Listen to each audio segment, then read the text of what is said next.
அம்பாறை மாவட்டத்தில் வெள்ள அனர்த்தங்கள் ஏற்படும் போது மனித உயிர்களை எவ்வாறு பாதுகாப்பது, சிகிச்சை அளிப்பது தொடர்பான 15 நாள் பயிற்சி முறைகளும் விழிப்புணர்வு நிகழ்வும் சான்றிதழ் வழங்கும் நிகழ்வும் இஃப்தார் நிகழ்வும் இடம்பெற்றது.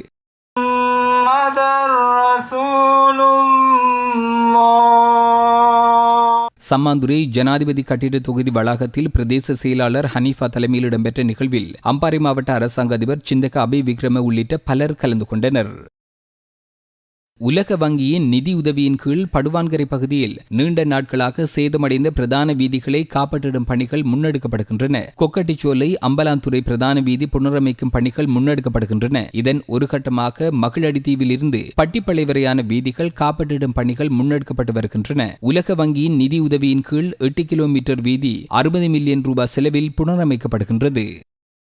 அம்பாறை மாவட்டத்தில் இம்முறை சிறுபோகத்தின் போது 1,63,000 ஏக்கரில் நெற் பயிரிடப்படவுள்ளது. நேற்று முதல் நெற்பயிர் செய்கை ஆரம்பிக்குமாறு அறிவுறுத்தல் வழங்கப்பட்டுள்ளதாக அம்பாறை மாவட்ட கமநல அபிவிருத்தி பிரதி ஆணையாளர் LG சாமினி சோமதாச தெரிவித்துள்ளார். நேற்று தொடக்கம் ஏப்ரல் 15ஆம் தேதிக்கு இடையில் பயிர் செய்கையின் அனைத்து வேலைகளும் பூர்த்தியாக்கப்பட வேண்டும் என்றும் அறிவுறுத்தப்பட்டுள்ளது.